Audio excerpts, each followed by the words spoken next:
Nós não pensávamos nisso, não. Mas foi natural, porque as crianças foram entrando no amador até que eles, enfim, se tornam semi-profissionais. E ali, eles não tinham mercado de trabalho. Você sabe que é muito difícil. Então, com toda a humildade do mundo, montamos a CIA Balé Paraisópolis. Hoje, em mais um episódio da parceria entre Evidência e Balé e Na Dança Podcast, temos o prazer de receber Mônica Tarragó, que é fundadora do conhecido projeto social Balé Paraisópolis, uma iniciativa transformadora que oferece formação gratuita em dança para crianças e adolescentes da comunidade de Paraisópolis e São Paulo, capital, desde 2012. O projeto tem se destacado nacional e internacionalmente por seu impacto social, reconhecido através de premiações e distinções de grande relevância. Mônica, que tem uma vasta trajetória profissional e que vem se dedicando à democratização da arte e da cultura, com especial atenção à inclusão e à educação através da dança. Hoje vamos conversar sobre sua trajetória, os desafios e os grandes feitos desse projeto, que vem moldando o futuro de centenas de jovens aqui de São Paulo e do país, né? Seja muito bem-vinda, Mônica. Muito obrigada.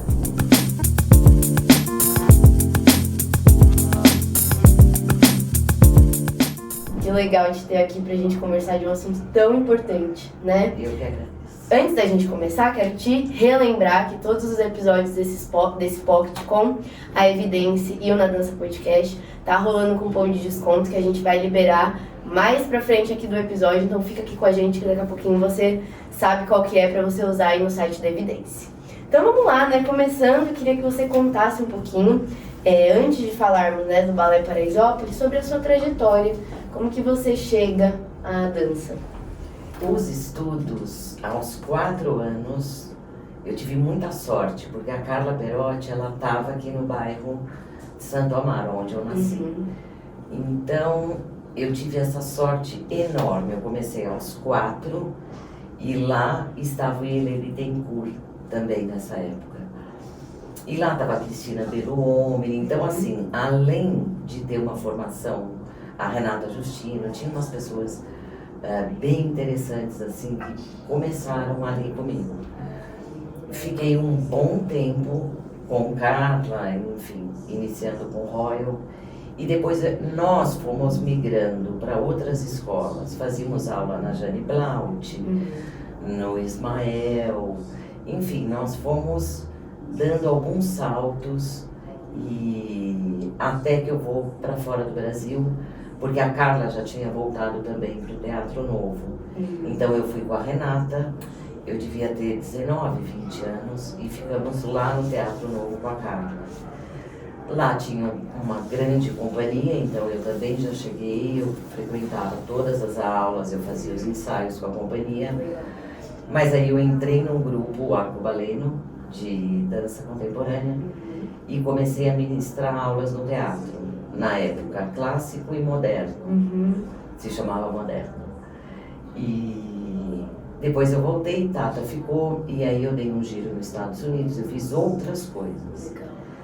Voltei, entrei no grupo Ópera Branca, que ali nós tínhamos a Ivonice Satie como coreógrafa, Ana Mondini como coreógrafa, Betty Brown, Neide Rossi como professoras. Então foi um momento bem diferente, mas eu já estava ministrando aulas aqui no Brasil. Eu adoro dar aula, adoro dar aula. E assim eu fui andando e fui dando aulas e fui dançando em outros grupos, entrei no Trilha. E devagar eu fui parando de dançar, só dando aula, e tive meus 2 filhos. E como que acontece então essa transição de dar aula, de estar no cenário da dança atuando, né, para o cenário do projeto social, da história do Balé Paraisópolis, que começa ali em 2012, mais ou menos? Começa em 2012. Eu começo a mapear, escrever em 2010. Tá. Olha, eu só trabalhei em escolas particulares. Então, no meio do caminho eu entendi que eu queria realmente, de fato, que as coisas acontecessem seriamente. E Aí eu tive que procurar essa forma com quem realmente tinha necessidade e precisava de oportunidade. No primeiro momento eu fui para Jardim Cristal, que é aqui em Interlagos. Tinha uma freira, ela tinha uma unidade, uma escola.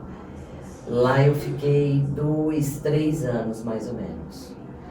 Mas eu entendi que a gente precisava de projeto. Isso tinha que estar documentado porque a gente precisava de verba, né? Porque as crianças tinham que ter uniforme, aí ia demandar mais professores, mais lugar, né? O espaço tinha que ser maior, porque você vai subdividindo os graus, né? Do primeiro ano e segundo ainda deu certo. E aí eu cheguei no Paraisópolis. Procurei o Gilson Rodrigues, ele era presidente na época, e ali eu já comecei a fazer o mapeamento e escrevi os projetos, caseiro, na minha casa, eu e meu marido. Entendi. E aí você foi buscar por essa verba, por apoio, por patrocínio, e como começou, deu início? Aí eu fui aprender como tudo isso funcionava. Exato. Que leis que a gente poderia escrever, que ia contemplar aquele número de crianças. Fui aprender o que era captação, né? Porque além de escrever, além de aprovar, além disso, eu fui aprender que tinha os captadores e como funcionava todo esse projeto para poder dar certo. Porque é muita coisa que envolve, né? É muita coisa, né? Sabe? A forma que você escreve, o que você quer contemplar. E também no começo, eu não imaginava, né, que ia ter um número tão grande de pessoas que necessitavam. A primeira seleção vieram poucas pessoas porque a gente comunicou mal. Entendi. Então nem a comunidade entendia. Que imagina se tivesse acertado logo de cara. Logo de cara. Hoje eu tenho praticamente de 2.000 a 3.000 crianças precisando da vaga. Nossa. E as outras comunidades querendo implantar o Balé Paraisópolis, mas eu não tenho mãos para isso, eu só tenho 2. E uma equipe grande, né, que você trabalha? Equipe grande, equipe fenomenal, são pessoas, cada um na sua área, e são pessoas muito qualificadas, eu tenho 12 professores, depois toda operacional. Então quer dizer, você oportuniza muita gente ali também, né? Além dos porque alunos. A ideia era justamente essa, a gente tinha que dar oportunidade para a formação, mas a demanda de trabalho para toda a classe artística é gigantesca. Com certeza. Então, desde ali da base do professor até a entrega do espetáculo, com toda a parte técnica, você tinha que dar oportunidade. Ir para coreógrafos, novos, né? E nesse começo, qual foi o seu maior desafio, assim? Primeiro, mostrar que dança era uma profissão. Então, esse foi o maior desafio. Depois, patrocinadores, porque é difícil as pessoas acreditarem em dança, né? Infelizmente, né? O esporte sempre tinha um pouco mais de glamour, né? Então, há desafio todo dia.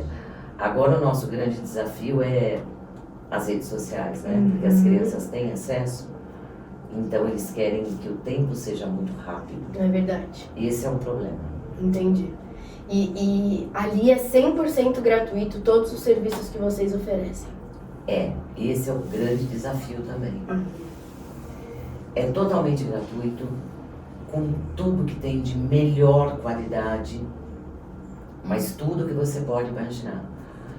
E desde o zero, assim, é o melhor uniforme, a melhor camiseta, a melhor calça, mochila. Agora elas vão ganhar uma super mochila. Que legal.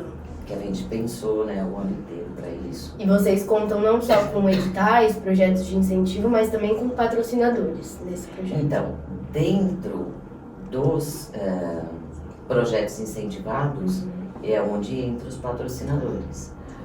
Eu tenho associação que eu posso receber verba direta, ajuda de algumas pessoas que querem ajudar, mas o Brasil não tem essa consciência.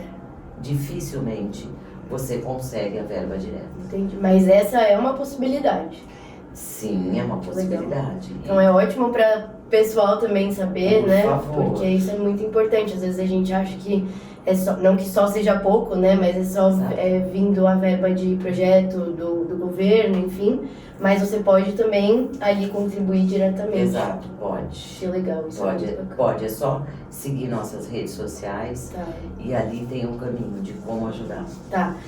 Mônica, vamos contar, assim, eu queria a sua opinião e trazer um pouco da sua trajetória, né? Por que você se apaixonou tanto por projeto social? E qual é a importância de impacto mesmo na vida de tantas pessoas, não só da comunidade, mas hoje vocês abraçam pessoas também que vêm de São Paulo todo, ou até Exato. fora de São Paulo. Exato. Olha, eu me apaixonei por essa história toda porque eu me encontrei. Eu gostava muito, eu amo dança, adoro ministrar aulas, mas eu precisava encontrar exatamente o local, com as pessoas que queriam exatamente o que toda a nossa equipe quer. Não sou eu tenho assim, pessoas que fazem parte disso. Então, você acorda com prazer, porque você sabe que você tem a missão, mas que as pessoas vão chegar lá e vão te abraçar. E vão chorar, e vão dar risada, enfim. É um local de amor. Você percebe quando você entra no balé, ele não é uma escola, ele não é um teatro, ele não é um centro, ele é um todo, né? Ali, aquele mapeamento das crianças, depois o infantil, depois a companhia. Então, é isso, e a gente transforma, porque lá é a casa de dança. Então, as pessoas que querem oportunidade, lá elas vão se encontrar. Ficam conosco 10 anos. 10 anos de 10 formação. anos, dos 8 até os 18. É uma formação muito completa, então. Vocês Muito. Prevendo várias modalidades, o máximo que a gente consegue. Claro. Porque eu não tenho espaço para tudo isso. Então, o ideal seria, no mínimo, de 1 a 2 aulas diárias, contemplando várias modalidades. Mas aí você precisa de espaço para isso acontecer. E as pessoas às vezes chegam a ficar quanto tempo na fila de espera? Porque eu imagino que deve ter muita gente, né, querendo. Agora, por exemplo, nesse exame de seleção, eu faço sempre no começo do ano, entraram 60 crianças. Mas você não vai findar nunca, entende? Porque a fila é gigantesca. Depois tem um outro lugar. Para a companhia, eu também tenho muita gente precisando de emprego. Não só os bailarinos, mas coreógrafos, iluminadores, e cenógrafos, etc. Então, eu não consigo abraçar tudo isso. Então, é um círculo, né? Claro, a gente vai falar, eu quero muito que a gente converse específico sobre a companhia. Antes da gente continuar aqui, eu quero já contar o cupom de desconto aí para vocês garantirem. Lá no site da Evidência, vai aparecer aqui na tela ou na descrição do episódio. E, gente, 48 horas para você usar esse cupom, combinado? Então vai lá e aproveite. Bom, e aí, 2012, cria-se o Balé Paraisópolis e depois de alguns anos vem a companhia, que eu fui visitar, tive esse prazer de estar lá no Balé Paraisópolis, eu vi a estrutura linda que vocês construíram e um grupo muito talentoso. Eu vi ali jovens que foram salvos muitas vezes pela dança, né? Então, eu queria que você contasse um pouquinho como que vem esse outro passo do Balé Paraisópolis. Olha, nós não pensávamos nisso. Não. Mas foi natural, porque as crianças foram entrando no amador até que eles, enfim, se tornam semi-profissionais. E ali, eles não tinham mercado de trabalho. Você sabe que é muito difícil. Então, com toda a humildade do mundo, montamos a CIA Balé Paraisópolis. Isso foi natural, foi acontecendo. E assim, a gente está entrando agora num ritmo realmente muito profissional, mas eu ainda preciso do dobro de verba para poder colocar inserir na companhia pelo menos de mais 10, 15 pessoas. Então, isso é lindo porque a pessoa, é o que você falou, né? Ela vai se formar ali, ela precisa de um outro passo também. Vocês acompanharam a necessidade, mas é isso, né? Toda verba que vem de fomentos culturais, enfim, às vezes não é suficiente para cobrir todos os custos. Mas eu achei muito legal a ideia de vocês terem ali um próximo passo, que é o profissional, a profissionalização, né? Durante os 10 anos, isso começa já com os nossos bebês, de 8. Nós vamos entregando. Agora, por exemplo, semana que vem, eles vão todos na Sala São Paulo assistir uma orquestra. Ai, que lindo. Então, eu vou entregando. Balé da Cidade, São Paulo Companhia, CIS de estágio. Nesses 10 anos, todas as grandes companhias que nós temos aqui na cidade de São Paulo, eu vou entregando, mostro exatamente como funciona, qual é o valor, quais são os trabalhos. E ali, até a formação, eles podem escolher, e também o internacional. Então, nós também vamos indicando, se você gosta dessa área, então, por favor, estude, veja mais esse país, para realmente, aos 18, voarem. Mas muitos quiseram ficar. Então, eu vi um grupo grande ali. Exato.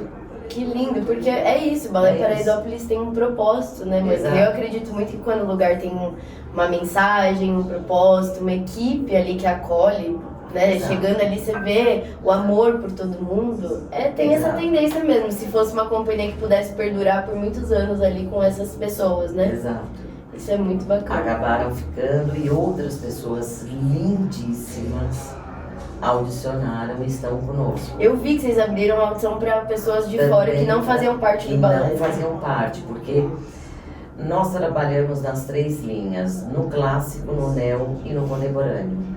Para clássicos, você sabe, eu preciso do dobro da companhia para poder montar os grandes clássicos. Então nós fomos abrindo e entraram bailarinos lindíssimos. E a sua vontade hoje em dia de expandir o Balé Paraisópolis e criar até outros projetos, como que tá essa missão da Mônica? A gente não para de sonhar, Não para de sonhar.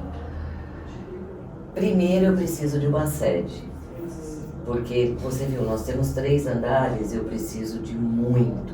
Sim. Hoje ali onde vocês estão é da própria comunidade? É alugado. É alugado. É um prédio alugado.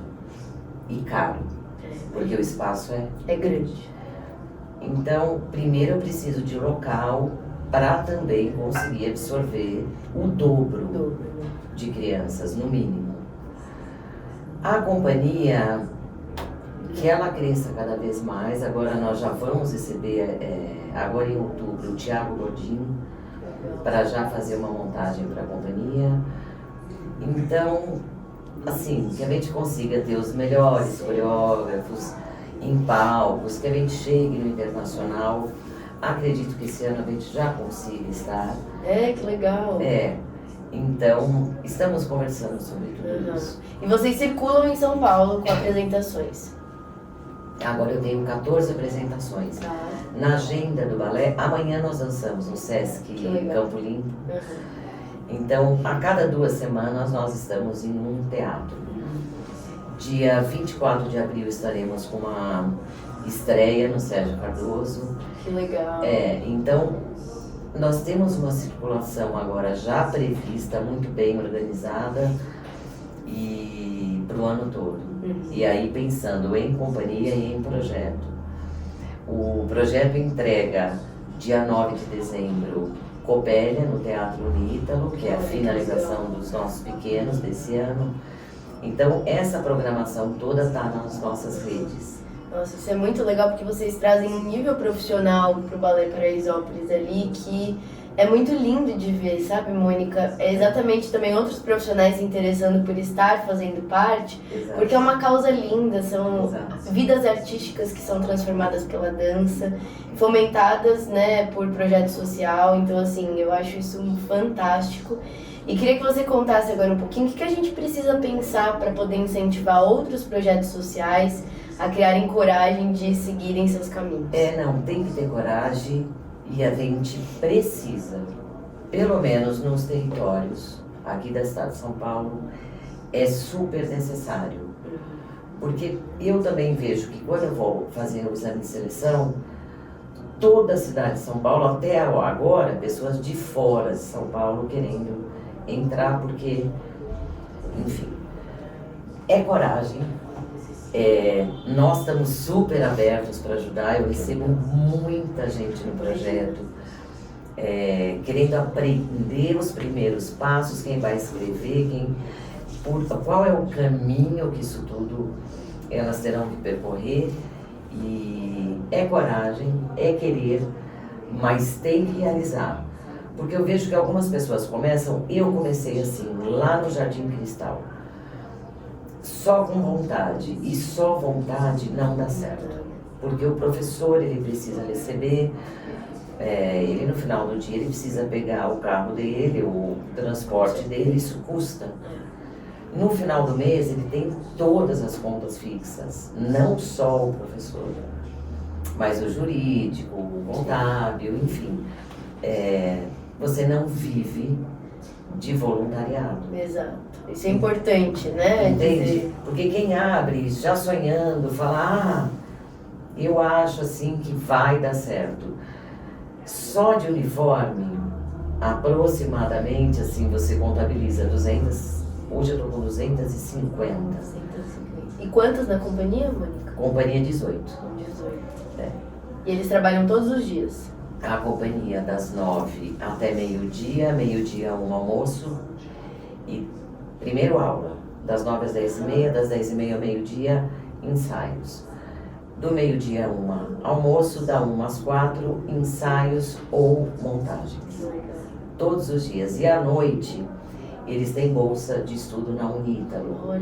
Então, todos têm a faculdade que eles podem escolher o curso e eles estão amando todos os cursos. E aí cada um vai para uma área ali, né? Cada um para uma área. E eles, quando chegam de manhã, trocam entre eles o que aconteceu o dia seguinte na área dele. Quer dizer, uma formação completa não só na dança, mas para a vida, né? Eu acho isso tão importante. Mas a história sempre foi essa. Nós vamos dar a formação para você ser um bom cidadão. Se você não quiser ser um bailarino, ou seja o que for, nós abrimos o leque. Mas a formação é para você organizar, entende? Essa criança e desde o zero, dando essa formação de educação, de saúde, de cultura. Então, independente de você ser ou querer ser um grande bailarino, nós organizamos essa pessoa para...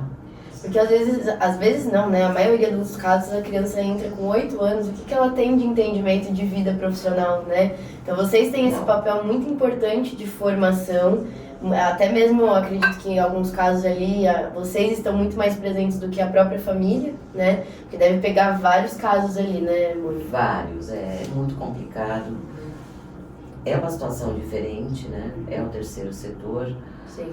Mas assim, a gente ajuda em todos os sentidos. Assim, pelo menos a cada um mês tem um workshop numa área diferente, ou de saúde, ou de acessibilidade, enfim. Nós tentamos ajudar por todos os caminhos e temos várias reuniões com os pais para também tentar ajudar, porque eles também pedem muita ajuda. Eu imagino que os pais, a maioria deles, não devem ser da área da dança, né? Não. E como fazer com que o pai também tenha esse entendimento de que a arte é importante ali na formação do filho? Porque não é sobre ser um profissional da dança, mas é isso, de se tornar um bom cidadão, né? A grande maioria nos agradece todos os dias, porque eles transformam a casa inteira. Você sabe como é uma bailarina, né? Ela chega em casa, ela já tem o uniforme organizado, nós vamos dando essa autonomia. Legal. Você faz seu coque, você lava seu colã, você vai cuidando disso, porque depois você sabe como é a bolsa da bailarina, como é a vida, né? Como é a organização de alimentação, quantas vezes você precisa estar preparado, né, para ter as aulas. Então falamos de alimentação, falamos de tudo isso, eles vão modificando a casa toda. Isso é muito legal, entende? Aquele fogão que é para a família toda, isso você vai transformando ano a ano. Eles são muito gratos. Nossa, eu imagino que é uma transformação na família, né? Na Não família, é só na pessoa. Na família. Isso é muito legal. Nossa, eu fico muito feliz de ter projetos não só como o Balé Paraisópolis, mas outros que a gente vê também nascer, né? E que eles possam também ser, assim como vocês, consistentes, corajosos e que tenham essa vontade de perdurar aí, porque a gente sabe que é desafiador, né? Muito, por ser terceiro setor, por a gente depender de verba, né? De fomento. Sim. Mas eu acho que a missão aqui também das nossas conversas é da gente trazer essas histórias à tona e trazer também a importância do apoio financeiro, né? E se não é um apoio financeiro, é ir prestigiar, é ir assistir, Exato. é espalhar o boca a boca, né? Olha, o Balé Paraisópolis. Porque vocês tomaram uma dimensão, né, muito grande, assim, como um case, né, Mônica? Exato. Isso é muito legal. Ele cresceu, enfim, ainda bem, né? Porque era para isso mesmo. E, gente, tem que ter coragem, tem que querer. O balé não é nosso, o balé é das crianças. Isso nós já está muito claro, elas cuidam do projeto com muito carinho. Lógico, né? A ideia seria que eles levassem eternamente. Vários deles já dão também algumas aulas, dão assistência, ou vem para a secretaria, ou vem para o audiovisual. Tem essa troca. Uma prospecção de carreira ali de dentro mesmo. Lá dentro. Isso é bárbaro, porque é deles. Sim. Entende? A gente é tem que deixar esse legado. O legado, com certeza. Isso é ótimo e que você possa deixar junto com a equipe o legado para outras pessoas que possam assistir esse nosso bate-papo e se inspirar também. Porque eu sinto que tem muita gente com muita vontade, mas é o que você falou, só vontade não adianta. Não adianta. E pode vir pedir ajuda, a gente entende, explica qual é o caminho, como fazer. Bacana. Maravilhoso. Nós estamos juntos. O balé foi feito para dar certo, para dança. Desde o início era, vamos parar de reclamar e vamos começar a tomar atitude para dar emprego para bailarino, para dar, enfim, todas as reclamações. Nós juntamos tudo e falamos, vamos resolver? Exato. Vamos ajudar? Porque não é só ficar ali no campo da reclamação, porque isso não adianta. Não adianta. É isso. E também não é o campo do idealismo, né? Aquilo que a gente pode fazer com aquilo que a gente tem. É o que eu tenho. Exato. Mas vocês fazem de uma forma muito honrosa e eu fico muito feliz. Parabéns, Mônica e toda a equipe do Balé Paraisópolis. Muito obrigada. Foi um prazer receber e ter essa conversa sobre o projeto social, que é algo que é muito importante, com certeza, não só no Brasil, mas na nossa dança. E claro que a gente deixou aqui um mimo da Evidência junto com o Na Dança Pode, pra você. Obrigada. E te lembrar do cupom de desconto que vai aparecer aí pra vocês conseguirem aproveitar no site. Muito obrigada mais uma vez. Se vocês quiserem conhecer mais sobre o Balé Paraisópolis e toda essa história linda, vai estar aqui na descrição as redes sociais também pra vocês seguirem e acompanharem. Obrigada, viu? E vida longa ao projeto. Vida longa a todos. Obrigada.